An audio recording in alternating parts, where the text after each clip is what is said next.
Well यहाँ पर मैं क्लास 12 के अकाउंट्स पढ़ा रही हूँ, जिसमें मैं आपको एडमिशन ऑफ पार्टनर का वन शॉट रिवीजन बताने वाली हूँ। ये वीडियो आपके लिए एक रिवीजन वीडियो होगा, जिसमें मैं आपको सारे कॉन्सेप्ट इसी वीडियो में समझा दूंगी। यदि आप सिलेबस पूरा कर चुके हैं, आपकी पढ़ाई कंप्लीट हो गई है और आप रिवीजन स्टार्ट कर रहे हैं, तो आपके लिए ये वीडियो बहुत ही ज़्यादा इंपॉर्टेंट होने वाला है। इससे प्रीवियस जो चैप्टर्स हैं उनके भी मैं वन शॉट रिवीजन वीडियोस लेकर आई हूँ, तो आई होप आपने उन वीडियोस को देख लिया होगा। यदि नहीं देखा है तो मैं डिस्क्रिप्शन में उनका लिंक दे दूंगी, तो आप उनको भी देख लेना। इसमें आप एक ही वीडियो में पूरे कॉन्सेप्ट को रिवाइज कर सकते हैं। कोई भी यदि आपको डाउट होता है जो आपको समझ में नहीं आया है, तो आप मुझसे कमेंट बॉक्स में पूछ सकते हैं, उसका डेफिनेटली मैं जवाब दूंगी। तो बिना देरी के हम स्टार्ट करते हैं। लेकिन यदि मेरे वीडियोस आपको अच्छे लग रहे हैं, आप मेरे वीडियोस को रेगुलर देख रहे हैं, तो प्लीज़ मेरे चैनल को सब्सक्राइब ज़रूर कीजिएगा, अपने फ्रेंड्स के साथ भी शेयर करिएगा ताकि वो भी रिवीजन कर सकें। तो चलिए स्टार्ट करते हैं। क्या देखेंगे हम? One shot video. तो देखिए, सबसे पहले तो मैं यहाँ पर स्टार्ट कर दूंगी वन शॉट वीडियो में। सबसे पहले हम देखेंगे इसका मीनिंग, ठीक है? तो मीनिंग में क्या है हमको, देखिए मैं स्टार्ट कर देती हूँ। देखिए, ये है हमारा meaning, chapter 5 admission of partner meaning. देखिए, एडमिशन ऑफ पार्टनर, इसके बारे में हम थोड़ा सा तो पढ़ ही चुके हैं कि जब किसी फर्म में किसी नए पार्टनर का एडमिशन होता है तो उसे एडमिशन ऑफ पार्टनर कहा जाता है। मतलब जैसे दो पार्टनर हैं ए और बी, जैसे दो पार्टनर हैं ए और बी, लेकिन वो फर्म में किसी नए पार्टनर का एडमिशन करते हैं, सपोज सी। तो जब वो सी पार्टनर का एडमिशन करेंगे तो यहां पर क्या होगा? एडमिशन ऑफ पार्टनर होगा। ऐसा होने पर क्या होगा? फर्म का रिकॉन्स्टिट्यूशन होगा, reconstitution of the firm. Reconstitution क्या होता है? जो पार्टनरशिप डीड बनाई थी इन दोनों ने, ए और बी ने, अब जब नया पार्टनर आ रहा है सी, तो जो उन्होंने पार्टनरशिप डीड बनाई है उसे बदलकर नई पार्टनरशिप डीड बनानी पड़ेगी, जिसे क्या कहा जाता है? Reconstitution of firm. अब ये इसी स्थिति में होता है जब किसी पार्टनर का एडमिशन होता है, और भी अभी हमने पढ़ा था कि जब change in profit sharing ratio होता है तब भी रिकॉन्स्टिट्यूशन ऑफ फर्म होता है, डेथ पर भी होता है, बहुत सारी चीजें हैं जिन पर रिकॉन्स्टिट्यूशन ऑफ द फर्म होता है। अब जो कैपिटल का कॉन्ट्रीब्यूशन होता है नए पार्टनर के द्वारा, ठीक है ना, और उसको जो शेयर दिया जाएगा प्रॉफिट का, उसका, और जो दूसरी कंडीशंस हैं वो सब किस में लिखी जाती हैं? जो नया एग्रीमेंट बनता है उसमें। Section 31 of the Indian partnership act 1932 के अनुसार कोई भी पार्टनर एडमिट किया जा सकता है यदि पुरानी पार्टनरशिप डीड में लिखा हो, और यदि नहीं भी लिखा है, यदि वो एब्सेंस है पुरानी पार्टनरशिप डीड में, इसके बारे में कुछ नहीं लिखा है, लेकिन जो पुराने दो पार्टनर है ए और बी, ये दोनों ने एग्री कर लिया है कि अब हम किसी नए पार्टनर को एडमिट करेंगे, तो ऐसी स्थिति में भी किसी नए पार्टनर का एडमिशन किया जा सकता है। क्लियर हो गई यहाँ तक की बात? हाँ मैडम, क्लियर हो गई। अब क्या कह रहे हैं कि दो चीजें हैं, ये दो राइट्स हैं जो किसी भी जब किसी भी पार्टनर का एडमिशन होता है तब उनको मिलते हैं। Right to share future profit of the firm, right to share the assets of the firm. जो फ्यूचर में अब जो प्रॉफिट होगा ना, उसको लेने का भी अधिकार होगा जो नया पार्टनर एडमिट हुआ है, जैसे सी, ठीक है। साथ ही साथ जो एसेट्स हैं फर्म की, उसको भी वो यूज कर सकता है, ठीक है, क्योंकि वो नया पार्टनर है। The same time became liable to any liability of the business incurred after admission of, मतलब किसी पार्टनर का जब एडमिशन होगा तो वो जब उसकी एसेट्स के लिए हकदार होगा, तो जितनी भी फर्म की लाइबिलिटीज हैं उनको भी पे करने की जिम्मेदारी किस पर रहेगी? जो नया पार्टनर आया है। मतलब जो दो पार्टनर पुराना काम करते थे वो नया पार्टनर को भी करना पड़ेगा, ठीक है ना। तो वही चीजें इसमें बताई गई हैं कि जब नया पार्टनर आता है तो वो सारी जिम्मेदारियां जो पुराने पार्टनर्स के पास थी वो नए पार्टनर को मिल जाती है। अब यहाँ पर एक चीज बहुत ज्यादा इंपॉर्टेंट है जिसे आप ध्यान से समझिएगा। New or incoming partner compensate all those partner who sacrifice their profit share in his or her favor, sorry, है ना। मतलब जैसे सी पार्टनर आया, ए और बी पार्टनर थे, अब ये नया पार्टनर सी आया, तो ये जो पार्टनर हैं ये अपना जो रेशो है वो क्या करेंगे? किसको देंगे? सी को देंगे। ये दोनों मिलकर थोड़ा ना थोड़ा भाग अपना सी को देंगे। अब जब ये सी को देंगे तो ये जो ए और बी हैं ये बोलेंगे कि अब मैं ये अपना रेशो दे रहा हूं, तो सी से कहेंगे कि तुम हमको कंपनसेट करो, क्योंकि हमारा नाम फर्म से जुड़ा हुआ है।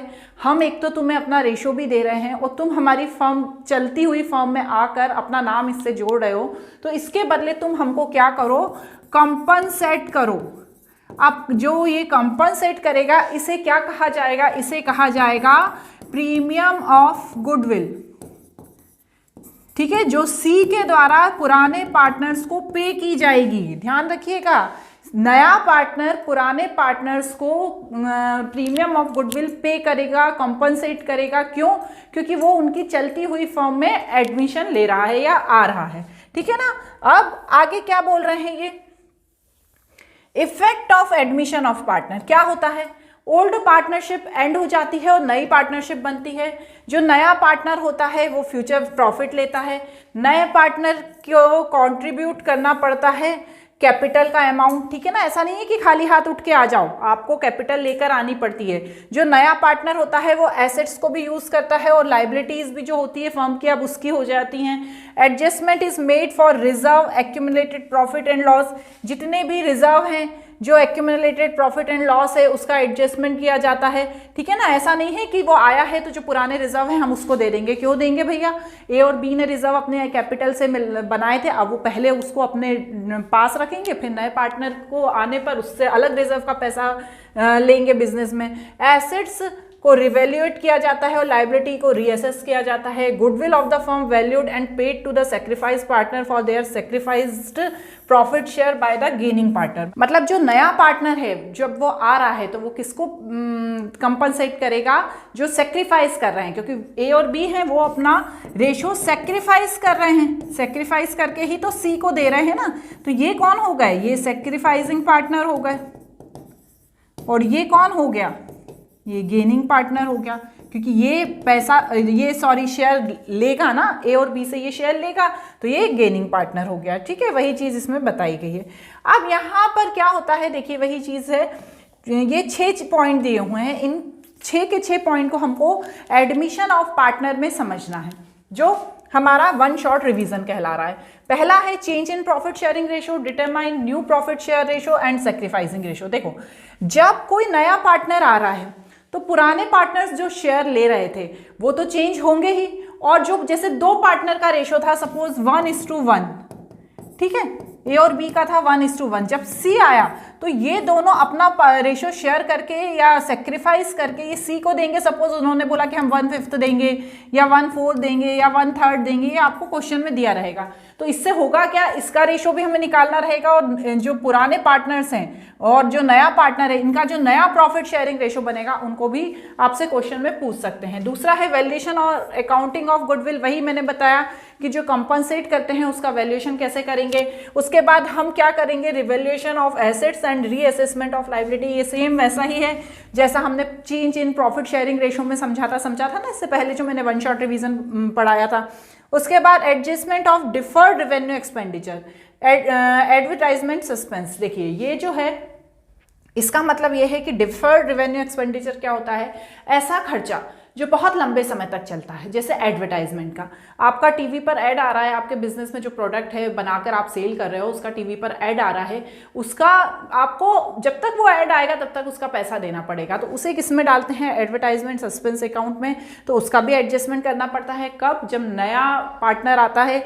Adjustment of reserve and accumulated profit and loss, हमें प्रॉफिट और लॉस या रिजर्व हैं जो हमारे रह गए हैं, बचे हुए हैं हमारे पास, नए पार्टनर के आने से पहले उनका एडजस्टमेंट करना पड़ता है। Adjustment of capital on the basis of new profit sharing ratio.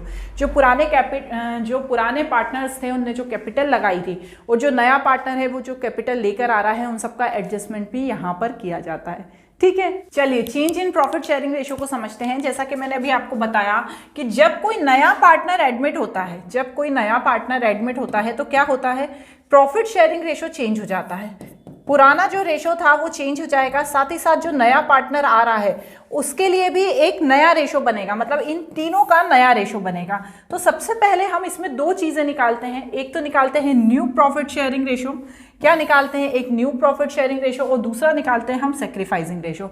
New profit sharing ratio में क्या होता है बच्चों, देखो सिचुएशंस बनती हैं, इन्हें ध्यान से आप नोट कर लीजिएगा। सिचुएशंस बनती है नया profit, new profit sharing ratio is the ratio which all partners including new और incoming partner will share future profit and loss in the firm. मतलब ए और बी थे, अब ए बी सी है, तो उन तीनों का नया प्रॉफिट शेयरिंग रेशो कैसे बनेगा? तो इसमें सिचुएशन बनेगी। पहली सिचुएशन कह रही है जब न्यू और incoming partner get his share from old और existing partner their old profit sharing ratio. जैसे ए और बी दो पार्टनर थे, नया पार्टनर आया सी, तो पहले ए और बी 1:1 के रेशो में लेते थे, मतलब 1/2 लेते थे। अब जो नया पार्टनर आया है ये सी, ये भी यही बोल रहा है कि मैं भी 1 के रेशो में ही लूंगा। तो अब क्या इनका 1/2 रहेगा? नहीं, इनका हो जाएगा, क्योंकि 1:1 होगा, तो यहाँ पर जो न्यू रेशो होगा वो 1/3, 1/3 एंड 1/3 हो जाएगा। तो वही बोल रहे हैं व्हेन न्यू और incoming partner get his share from old या existing partner in their old profit sharing ratio. तो इससे रिलेटेड हम एक क्वेश्चन केस देख लेते हैं। इसमें भी केस होते हैं when profit share of new और incoming partner is given but sacrificing share of old partner is not given. मतलब देखिए यहाँ पर एक क्वेश्चन है, उसका साथ में मैंने सॉल्यूशन भी दिया हुआ है कि ओम और शिव एक पार्टनर थे, उनका प्रॉफिट शेयरिंग रेशो था 5:3। उन्होंने हरि को एडमिट किया 1/4 रेशो में, वो उसको प्रॉफिट देंगे। अब नया प्रॉफिट शेयरिंग रेशो निकालना है। तो देखिए यही चीज, देखिए मैंने पूरा सॉल्यूशन इसमें किया हुआ है कि हमें यहाँ पर एज्यूम करना है कि जो हमारा नया जो प्रॉफिट है वो 1 है, ठीक है। और 1 में से जब हम 1/4 माइनस करेंगे तो हमारे पास बचेगा 3/4। अब 3/4 रेशो हमारे पास बचा हुआ है, किसको देने के बाद? नए पार्टनर हरि को देने के बाद। तो अब हम क्या करेंगे, जो पुराना रेशो था, ठीक है ना, 3/4 का जो पुराना रेशो था उससे इंटू कर देंगे, तो हमारा नया रेशो दोनों पार्टनर्स का आ जाएगा 15/32 एंड 9/32। तो नया रेशो कितना हो जाएगा? हमारा पुराना रेशो जो नया हम उसको दे रहे थे वो कितना दे रहे थे? हम दे रहे थे उसको 1/4, ठीक है ना। अब यहाँ पर मेरा आया है 15/32, 9/32। अब जब मेरा 1/4 है तो मुझे नीचे यहाँ पर भी 32 करना पड़ेगा, तो मेरा नया रेशो आ गया 15:9:8, ठीक है ना। ये एक एग्जाम्पल के तौर पर दिया है। इसी तरह से केस 2 है when share of new profit given and new profit share of old partners is given, ठीक है ना। तो ऐसी स्थिति में क्या करना है, यहाँ पर भी एक क्वेश्चन मैंने दे दिया है कि गीता और सुनीता एक पार्टनर है, उन्होंने नए पार्टनर को एडमिट किया अनीता को, जिसका शेयर था 1/4, और फ्यूचर प्रॉफिट जो वो लेंगे वो 2:1 है। तो मतलब यहाँ पर क्या है, नया प्रॉफिट शेयर दिया है किसका? गीता और सुनीता का। अब हमें नया प्रॉफिट रेशो निकालना है, किसका? गीता, सुनीता, और किसका? जो नया पार्टनर आया है, क्या नाम है? अनीता, ठीक है। तो बस देखिए इसमें भी मैंने इसे सॉल्यूशन किया हुआ है कि हमने यहाँ पर प्रॉफिट एज्यूम करना है। फर्स्ट 1 में से जब हम जो उसको दे रहे हैं, कितना दे रहे हैं? 1/4 शेयर दे रहे हैं, तो माइनस किया तो 3/4 आ गया। अब उसको जब 3/4 हमारे पास जब बच गया 1/4 उसको देने के बाद, अब यहाँ पर 2:1 क्या दिया हुआ है? नया रेशो दिया हुआ है, और 3/4 बचा हुआ है, तो हम इसमें इंटू कर देंगे, तो हमारा जो नया रेशो निकल जाएगा 6/12, 3/12, और जो इसको दे रहे थे 1/4, तो 1/4 को मुझे भी नीचे का 12 बराबर करना पड़ेगा, ये तो आपको पता ही है ना। 6/12 होता है, 3/12 होता है, तो ये जो नीचे वाले होते हैं इनको बराबर करना पड़ता है 1/4 को, तो मैंने बराबर किया तो 3/12 आ गया। तो नया रेशो कितना आ गया? यहाँ पर नया रेशो आ गया 6:3:3, मतलब 3:1:1। क्लियर हो गई ये चीज। इसी तरह से यहाँ पर केस 3 भी बनेगा। केस 3 क्या कह रहा है? व्हेन द न्यू और incoming partner get his share from the old या एग्जिस्टिंग पार्टनर इक्वली, मतलब पुराने पार्टनर से वो इक्वली शेयर लेता है। तो देखिए आरती और भारती यहाँ पर पार्टनर है, उनका जो रेशो है 5:4 है। अब उन्होंने एक सारथी को एडमिट किया 1/10 के हिसाब से, और वो क्या करेगा? एक्वायर करेगा दोनों से इक्वली। तो अब इक्वली करेगा मतलब क्या है? आधा आधा दोनों से बराबर लेगा। तो देखिए इसका सॉल्यूशन भी मैंने यहाँ पर किया हुआ है, देख लीजिए। ये तो आपको समझाने के पर्पज से है कि देखिए सारथी और share of the profit is 1/10। अब वो आधा किससे, मतलब आरती ने आधा सरेंडर किया और भारती ने भी आधा सरेंडर किया, तो 1/10 इंटू 1/2 करेंगे तो 1/20, 1/10 इंटू 1/2 करेंगे तो 1/20। अब यहाँ पर एक फॉर्मूला लगेगा न्यू प्रॉफिट शेयर का, तो old profit share minus profit share surrender, ठीक है ना। इस फॉर्मूले को ध्यान रखिएगा। यहाँ पर एक फॉर्मूला लगेगा जब इक्वली देते हैं पार्टनर्स, ये बात ध्यान रखिएगा, जब पुराने पार्टनर्स नए पार्टनर को इक्वली शेयर प्रोवाइड करते हैं तो इस फॉर्मूले का यूज करते हैं। तो यहाँ पर मैं क्या करूंगी, जो शेयर था, कौन सा शेयर था? 5:4, ठीक है ना। तो 5/9 में से 1/20 माइनस कर दूंगी तो 91/180 आ गया। 4/9 में से 1/20 माइनस कर दूंगी तो 71/180 आ गया। और हमारा जो नया रेशो है, ठीक है, वो बन गया 91:71:18, ठीक है ना। इसलिए क्योंकि जो नया रेशो दिया था वो कितना दिया था हमने, देखिए 1/10 दिया था, लेकिन हमको अब उसको बड़ा करना पड़ेगा, नीचे 180 लाना पड़ेगा, क्योंकि ये दोनों 180 हैं, तो मैंने यहाँ पर 18 ऊपर कर दिया, तो नया रेशो ये हो गया, ठीक है ना। ये तो पहली सिचुएशन के 3 केस हो गए। अब हम क्या करेंगे, इसकी सेकंड सिचुएशन है। सेकंड सिचुएशन पढ़ेंगे, व्हेन न्यू और incoming partner get his share from the old या एग्जिस्टिंग पार्टनर। तो यहाँ पर भी मुझे क्या करना है, यही फॉर्मूला यूज करना है, न्यू प्रॉफिट शेयरिंग वाला। यहाँ पर भी देखिए मैंने सिचुएशन 2 का एक एग्जाम्पल दिया है, इसको आप पॉज करके देख लीजिएगा, सेम वही कंडीशन है, ठीक है ना। इसी तरह से सिचुएशन 3 है, इसमें क्या होगा, सिचुएशन 3 में एक फ्रैक्शन, एक पार्ट दिया जाएगा, किसके द्वारा, पुराने पार्टनर्स के द्वारा नए पार्टनर को, ठीक है ना। उसके मैंने एग्जांपल दिए हुए हैं, आप पॉज करके नोट कर लीजिएगा। तो देखिए, तो इसमें पार्ट दिया जाएगा, पहला केस सिचुएशन 3 का यही बनेगा कि एक पार्ट दिया जा रहा है। दूसरे केस में क्या कहेंगे, दूसरे केस में बन रहा है व्हेन वन और existing partner retain his original share of profit admission of new partner. मतलब क्या होगा, जब कोई नया पार्टनर एडमिट होता है तो वो ओरिजिनल शेयर लेता है प्रॉफिट का, जब नए पार्टनर का एडमिशन हो रहा है। देखिए एग्जांपल भी मैंने यहाँ पर दिया हुआ है, आप इसको नोट कर लीजिएगा, ठीक है। ये एक एग्जांपल दिया है। अब मैं एग्जाम्पल समझाऊंगी तो बहुत लंबा वीडियो चला जाएगा, इसलिए मैं नहीं समझा रही हूँ। दूसरा होता है sacrificing partner, sacrificing ratio. Sacrificing ratio जिसमें क्या होता है ना, जो पुराने पार्टनर्स होते हैं वो सेक्रीफाइस कर रहे हैं अपना पैसा। मैंने बताया था ना, पुराने पार्टनर्स हैं वो अपना पैसा सेक्रीफाइस कर रहे हैं, इसलिए यहाँ पर जो इनकमिंग पार्टनर होता है उसको वो कितना सेक्रीफाइस कर रहे हैं, रेशो ये निकालना जरूरी होता है। तो यहाँ पर क्या होता है, सेक्रीफाइसिंग रेशो निकालना जरूरी होता है। कैसे निकालेंगे, सेक्रीफाइसिंग रेशो को निकालने का एक फॉर्मूला होता है, इसको आप नोट कर लीजिए। Sacrificing of profit share, old profit share minus new profit share, ठीक है ना। और इसे कैलकुलेट कैसे करते हैं, when profit share of new partner is given without giving detail the sacrificing mode of old partner. मतलब क्या है कि नए पार्टनर का प्रॉफिट शेयर दिया है, लेकिन पुराने पार्टनर कितना सेक्रीफाइस कर रहे हैं ये नहीं दिया, तो हमें सेक्रीफाइसिंग शेयर निकालना पड़ेगा।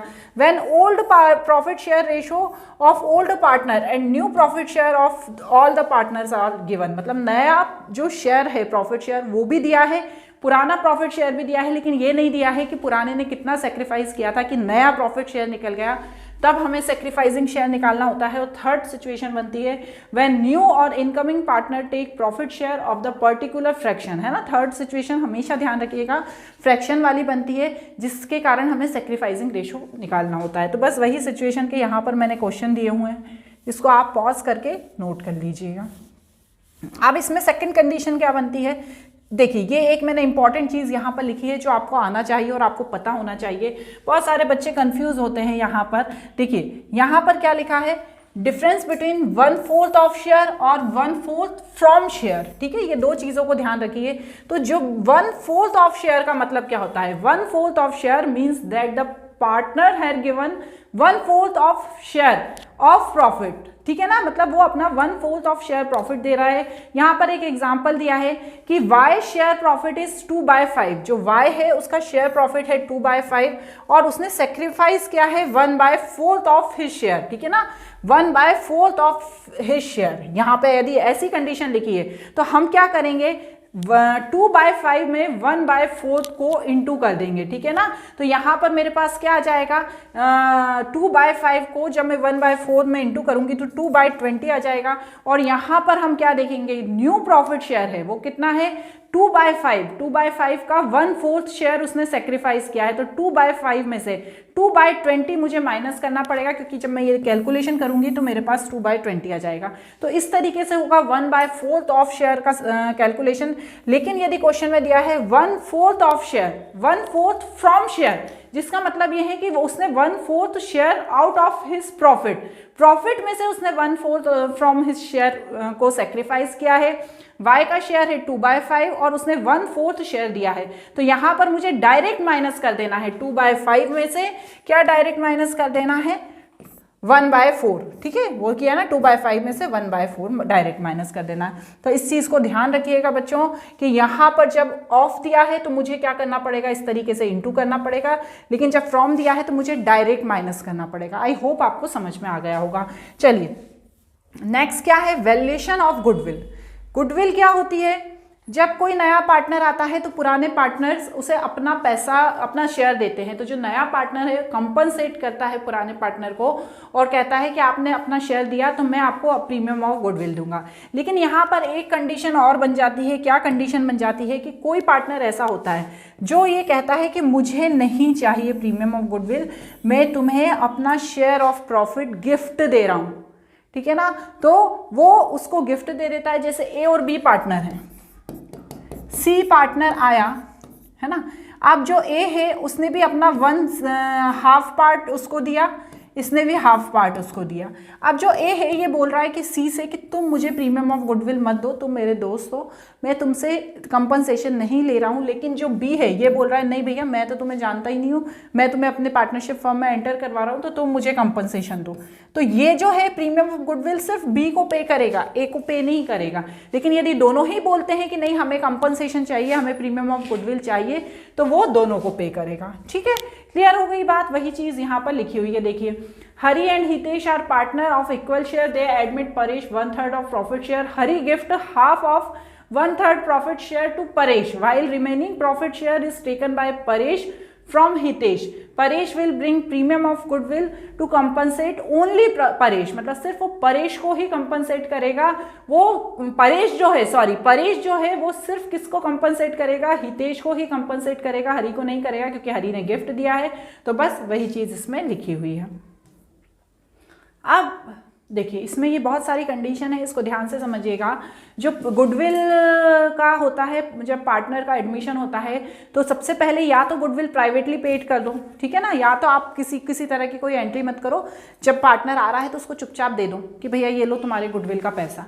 या तो क्या करो, गुडविल लो किसमें, bought by a new partner और द रिटेनिंग पार्टनर, किसमें ले लो, कैश में या चेक में। जब आप कैश और चेक में ले लोगे तो आप देखिए ये एंट्री करोगे, क्या एंट्री होगी, cash account debit to premium of goodwill account और फिर cash account debit to new partners capital account. या तो वो दो एंट्री ना करो और ये एक ही एंट्री कर दो और फिर क्या एंट्री होगी, premium of goodwill account debit to sacrificing capital current account, मतलब जो प्रीमियम मिलेगा कैश के रूप में उसे जो सेक्रीफाइसिंग पार्टनर्स है उन्हें अपनी बैंक अकाउंट में डाल देंगे। नेक्स्ट कंडीशन क्या कहती है, goodwill is bought by new और incoming partner and withdraw by the sacrificing partner fully और पार्टली। मतलब इसका ये है, ये जो एंट्रीज दी हैं कि जब वो कैश में पेमेंट कर देता है तो जो पार्टनर्स हैं या तो पूरा पैसा एक साथ निकाल लेते हैं या किस में निकालते हैं, पार्टली निकालते हैं। तो देखिए उसी की एंट्री दी है। नेक्स्ट कंडीशन क्या कह रही है, goodwill is bought in kind. मतलब क्या होता है इसमें, जब गुडविल का जो वैल्यू है उसकी जगह क्या होता है, पैसे की जगह क्या दे दिया जाता है, एसेट्स दे दी जाती है। जैसे नया पार्टनर आ रहा है वो अपने साथ कैश नहीं लेकर आ रहा है, प्रीमियम ऑफ गुडविल के तौर पर वो कोई एसेट लेकर आ रहा है, वो अपना कोई फर्नीचर ले आया, कार ले आया, कोई उसने बिल्डिंग दे दी, तो ये क्या हो जाएगी, goodwill is bought in kind. तो काइंड का मतलब एसेट्स, तो यहाँ पर क्या एंट्री होगी, assets account debit to new partner capital account to premium of goodwill account. ठीक है ना, ये दो एंट्री का मिक्स है। और फिर उसके बाद पार्टनर पैसा निकाल लेते हैं तो उसकी एंट्री होती है। When a part of goodwill is bot, मतलब वो पूरा पैसा नहीं ला रहा, वो कह रहा है मैं अभी थोड़ा सा ला रहा हूँ, थोड़ा मैं बाद में दे दूंगा, मेरी इतनी कंडीशन नहीं है कि मैं इतना सारा गुडविल का पैसा आप लोगों को दे सकूं, अभी मैं थोड़ा दे रहा हूँ, थोड़ा बाद में दे दूंगा, तो उसके लिए ये एंट्री होगी। उसके बाद क्या होता है,